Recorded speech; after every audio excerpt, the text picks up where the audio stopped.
Le lieutenant général Thio Esonge Sacristian effectue depuis ce mercredi 16 août 2023 une mission d'inspection et d'évaluation de l'état d'avancement de la formation de près de 12 000 recrues au centre d'instruction de Kamina dans la province du Olomami. À sa descente d'avion à l'aéroport international de la base militaire de Kamina, le chef d'état-major général a été accueilli par le commandant adjoint de la deuxième zone de défense, entouré du commandant de la base militaire de Kamina, du commandant du centre d'instruction de Kamina et de membres du comité provincial de sécurité du Olomami. Aussitôt arrivé, le lieutenant-général Thio Esonge Sacristian s'est rendu à l'état-major de la base de Kamina où il s'est imprégné de l'évolution de la formation de ces jeunes qui ont répondu à l'appel à la mobilisation générale lancé par le commandant suprême. Prenant la parole, le chef d'état-major général a annoncé aux officiers de la garnison de la base de Kamina la dotation imminente de la nouvelle tenue de combat de FARDC après le contrôle de l'inspectorat général et a transmis les salutations et les encouragements du président de la République, chef de l'État, commandant suprême des FARDC, Félix-Antoine Tshisekedi Tshilombo. Dans le cadre de l'amélioration des conditions de travail des instructeurs, le chef d'état-major général des FARDC a annoncé la décision du commandant suprême d'améliorer leurs primes, augmentées de $100.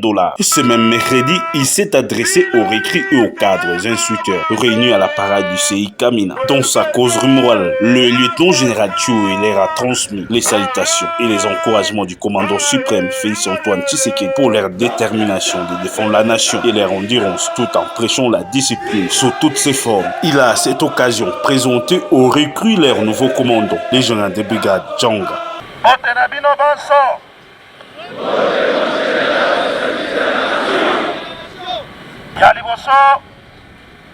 Nalingina komisa mbote ya mokonzi ya mboka, commandant suprême ya mampinga na biso, le président de la République, chef de l'État, Félix Antoine Tshisekedi Tshilombo, atindeli bino bote.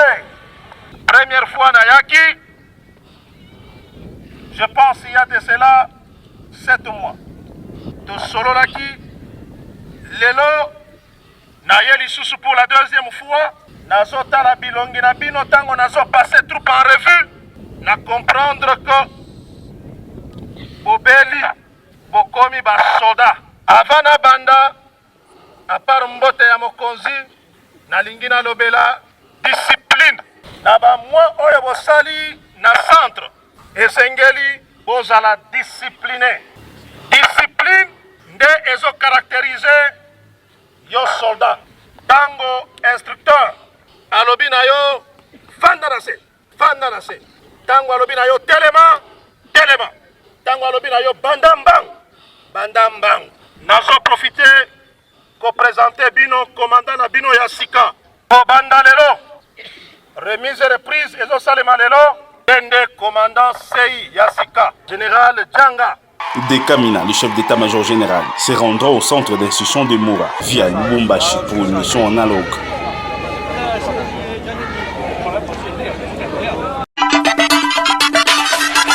Info 243 au cœur de l'actualité.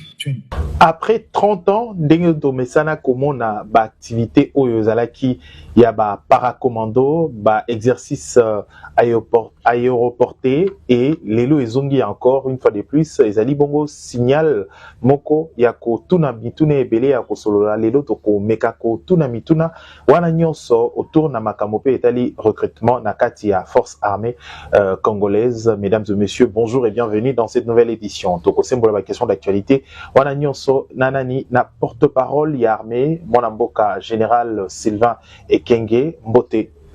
Mon général. Alors, Motuna, il y a Liboso, ils allaient 30 ans après, Tomoni ba exercice aéroporté, il y a ba paracommando. Pourquoi 30 ans? Nde yango ezongi les sous pe ezongi na date moko significatif aux qui y a indépendance na biso.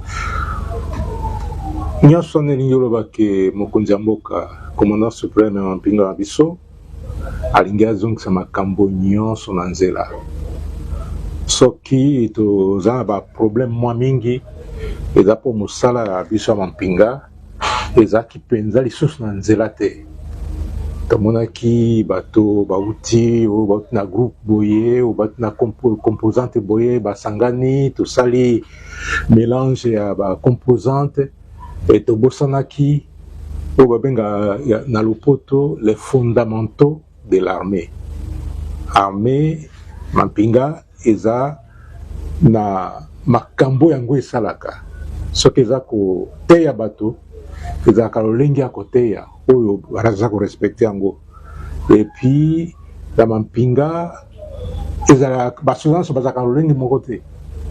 Basoda oyo babundaka na mai bazali, basoda oyo babundaka na mokili bazali, bao mpe babundaka mokili baza na bacommando, baza na baparachutiste, baza bamosusu mpe baza baparacommando, c'est-à-dire aza à la fois commando et parachutiste. Pour la plupart des cas c'est comme ça. Bamosusu babundaka na bangomba, bamosusu basalaka combat ya kati ya zamba, baspécialiste ya combat de jungle. Toza bato ebele bamosusu babundaka na mai babanga bacommando marin.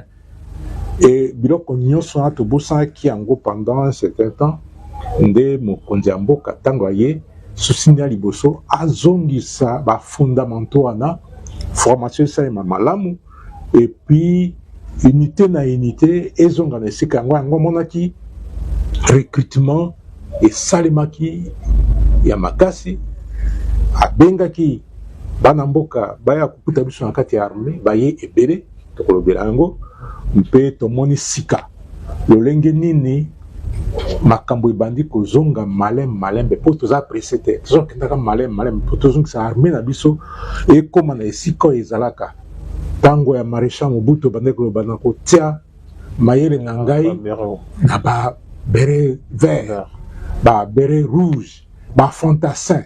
Il faut tozala na ba structure nyonso wana chose na ba sorte ya basoda nyonso wana ezonga yango wana omonaki le 30 juin to inauguré lisusu na centre d'entraînement et troupes aéroportées oyo bamonaki ete baparacommando bazongeli lisusu mosala bango formation eza kokoba et puis unité wana bokoloka sango na yango ntango ekozala opérationnel. Alors tolobi 30 ans, donc bilingue, bah côté la biso, bah passionné pe na makamata limboka na biso, bah éviter bah paracommando en gros aéroporté et bah ça la mosala nini.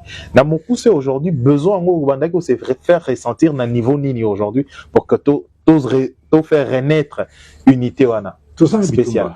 Tout ça bitumba, boy bi ke mboka biso za agressé et puis armée za kosa mosala malgré tout, malgré bah difficulté tout ça na yango.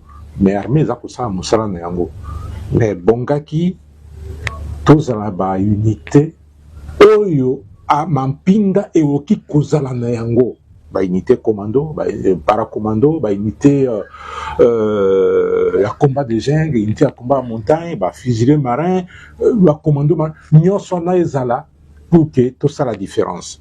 Mosala ya ba paracommando ezali nini bango bazalaka soki likama eza esika moko soki monguna azali esika moko bazwi bango soit bake koparachute bango nsima ya monguna cette machin ça na chaba 1 ça c'est les battants ya terrorisme aux arabes la guerre ya Katanga à l'époque guerre ya 6 jours guerre ya 80 jours wamaki général Mayele na batonaye bake ko larguer bango na Kolwezi et puis ils ont fait bango ba yaka soki ba larguer bango ba saisir objectif so ba conquérir objectif infanterie et quoi occuper bango ba se dégager bango eza unité moko ça la différence il y a et ça ka ba raid et ça la ka ba coup de poing otebenga na lopo na maloba ya biso monoko ya biso ya basoda ndenge wana soki basali une action baza na 48 heures tout au plus 72 heures infanterie et komboli bango balongwe infanterie et occupé bango basaka les actions spéciales donc ba unité moko spéciale net na camp de yango ba infanterie ba terroriste exactement. Alors voilà. Motu olobi eloko moko ya motu ya attirer attention na biso makasi ezali fondamentaux ya armée. Quels sont les fondamentaux de l'armée de façon superficielle? L'armée est un train. Train est un rail. Ce que l'on a été un rail. Et ce train, c'est l'accident et c'est le déraillement. L'armée, quand on a recrutement, ils ont mis des barecrutaka lolenge nini, bacondition ya recrutement ezalaka nini pour que mon soldat civil aille à se faire enrôler et puis recruter alandaka conditions auto armée za ko exiger. Toyebi que chaque année bateau faut qu'il y ait retraite. Chaque année il faut recrutement et salimaka fondamental il y a liboson sangwana. Et puis ceux qui vont recruter conditions à formation ezalaka lolenge nini, il faut que former la matériel didactique et puis durée à formation ezali quelles sont les matières au formaka bateau ce qu'on si première phase comme la deuxième phase ce qu'on si formation à centre d'instruction après on ça nini, il faut équipement entraînement ezala et puis bolombe na centre d'instruction comme na centre d'entraînement pour préparer bien le combat et en plus de ça, d'autres fondements, c'est quoi? Comment Mboka Nabiso, Mboka Mouné, le RDC, et Zanga Bainité Paracommando. Depuis 30 ans, tous en Bambote. Et ça, Kozanga ba fondamentaux et armés. Et Mboka Nabiso, Bozana ba force spécialité. Mboka Nabiso, Bozala na ba unité spécialisée na ba combat, puisque Bitumba Oya Zamba, eza bitumba ya savane te, bitumba ya ngomba eza bitumba ya plaine te, bitumba ya mai eza bitumba ya likolo te, bitumba ya mai eza bitumba ya mabele te. Donc esika na esika baza na ba spécialiste oyo babundaka na bisika wana, yango wana nde mokonzi ya mboka tanga ye réunion ya liboso ezalaki na armée. Et puis, on va essayer là. Au komi, yo za moto, ayebi makambwana, tala eloko osama, tala eloko osama. Yepe andimi ango, nde tuzo sala ango, sika sikoyo, tozongisa ndenge armée ezalaka, une armée classique ezalaka. Yango na tuza kubunda koloyo, formation ezako salima na ba centre d'instruction, na ba centre d'entraînement, et puis tuza kokoba na kozongisaka armée na nzela pour que lobby ya musikate lobby ezako ya moto ya kosaka national RDC. Alors wana ezali nani makambo ya ba bilenge mususu pe batunaki biso motuna par rapport à émission to ça qui récemment ba mususu basali aviation na libanda ya mboka na biso bazali na moins de 25 ans ba ina posa quand même ba ya na nani biso ce que bazali pe ba bienvenue pour na aviation militaire. Yo sali aviation civile ou sali aviation militaire te. Ce que sali aviation civile ou sali aviation militaire te. Okoya samedi dimanche concours ezalaki et admission à l'école militaire. Ils ont manqué ces occasions-là. C'est pas trop tard. Force aérienne peut recruter. Si la personne de force aérienne a recruté, accueilli, quelqu'un se fait enregistrer dans la force aérienne. Ce qui a à ça qui aviation déjà et qui a moins de 30 ans à aucune force aérienne a récupéré tant que va former pilote armé, pas quoi incorporer tout et cause à la il y a cause ici dans ma cambouille belé c'est comme ça reconversion mais reconversion na makambo ya aviation militaire ils a un peu compliqué mais à cause ça la formation pour la aviation militaire soit avion de combat soit avion de transport soit hélicoptère et transport soit hélicoptère à combat. Alors moko makambo bandaki ozanga pe depuis un moment donné na armée pour un recrutement est-ce que vous lancez en vraiment il y a une sur la force aérienne pezongi? Non, force aérienne nasi bientôt bazako banda recrutement les forces aériennes les forces là-bas pour tout ça qui recrutement les qui pour na force terrestre force aérienne pendant que recrutement au bilingue belé va répondre tout ça c'est qu'on a plus de 33 000 au bazar à centre d'instruction tout ça visé 43 mais bilingue bayaki tout ça formé banco comme fantassin na ba unité spécialisée il y a armée de terre il y a force terrestre. Mais force, chef d'état-major général, ça passe avec instruction, et pas il y a chef d'état-major force navale, ça passe avec instruction et pas chef d'état-major et à force aérienne, pour que Bango peut recruter des soldats qui se spécialisés pour na bitumba na côté na bango ezala ba pilote ezala ba basoda babatelaka ba aéroport ezala basoda basali ba militaire oyo basalelaka bibundeli mosusu lokola ba arme antiaérienne lokola ba radar pour l'aéroport. Il a un des mêmes côté à force navale oyo babundaka na mai.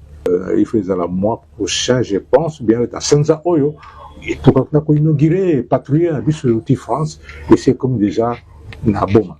Alors, Motuna, il y a recrutement, c'est comme beaucoup la mission émission à l'élo. Donc, sur la Makambo, il y a recrutement. Donc, comme ici, on a combien d'hommes, combien, il y a bah, tu vas répondre à des gens appels. 43 000 jeunes.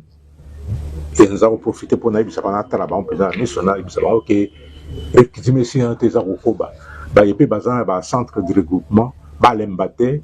Bah viens habitué à kolokota bango dans centre d'instruction oh bah bazar pour ça bah il faut rejoindre bango bah il y a bah kuta bah directeur information sélection puis orientation habitué bazar bah région militaire bah kuyamba bango recrutement et ça pour bakaka nangonga tout ça koloba oh naza bah statistique oh ils ont daté de 2 semaines tout ça déjà 33 807 mais nabi toujours bah na aussi ko chiffre ana aussi de dépasser en gros parce que dans le Gagna Benga sous-chef d'état-major et administration générale qui sait mais n'a été mais n'a ainsi chiffré aussi de dépasser en gros de se dépasser au point que na Kitona nous a 9713 bon bazar qu'on a déjà sur place bazar qui est belé bazar qui 10 200 ans au président Knaïkouna comment se prend mais parmi bango bazu ba musu ba côté na ba école d'infanterie ba musu ba côté na école d'artillerie ba musu ba côté na école ya sous-officier et parmi bango bo ba kokisaki ba inapte parce ba écarté bango ba se bazon se ba nani mais tout tikali sika pour ba compléter ba musu tout tika 9713 na Kitona. OK. Wana c'est ce qui entre ba section na Kitona tête parce que ba si sa formation na CI centre d'instruction à Lukusa. Kisangani. Bazali déjà dans 3000, il y a 2 semaines, Bazali 3990. 3990 dans Kisangani, dans Lukusa, sans compter au Bazali à peu près 2000. Bazali na centre d'entraînement Baouma, au Bazali suivre une formation à unité spéciale pour na centre d'entraînement Baouma. Toza na Kamina déjà na 12 258. Hein? Et Bazala qui est bien, comment qui est bien, na Kamina déjà 14 000. Comment qui presque 14 000, mais Tolongola qui ba mosusu, na ba mosusu ba uti bisika mosusu totini ma on a centre d'entraînement ya Luama. Ya Luama kune zali centre d'entraînement oyo bazako former ba commando na Kindu, à quelques kilomètres na Kindu. Ce sont les Belges, les Belges qui ont formé Bango,